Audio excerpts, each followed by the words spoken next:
السلام علیکم ورحمۃ اللہ وبرکاتہ۔ آپ مہینوں سے تہجد پڑھ رہے ہیں، رو رو کر وظیفے کر رہے ہیں، لیکن حالات ویسے کے ویسے ہی ہیں۔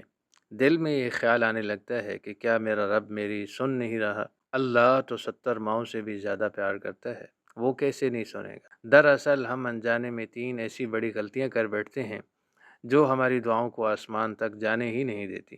اگر آپ کے وظیفے اثر نہیں کر رہے تو آج اپنا محاسبہ کریں۔ سب سے پہلی غلطی، نبی کریم صلی اللہ علیہ وسلم نے فرمایا کہ جس کا کھانا پینا حرام ہو اس کی دعا کیسے قبول ہو سکتی ہے؟ دوسری بڑی غلطی، جلد بازی۔ ہم چاہتے ہیں کہ آج وظیفہ کیا اور کل معجزہ ہو جائے۔ صبر کا دامن چھوڑ دینا دعا کی قبولیت کو روک دیتا ہے۔ اور تیسری غلطی، یقین کی کمی۔ زبان پر دعا ہوتی ہے اور دل میں شک کہ پتہ نہیں کام ہوگا یا نہیں ہوگا۔ ناظرین، آج سے مانگنے کا طریقہ بدل دیں۔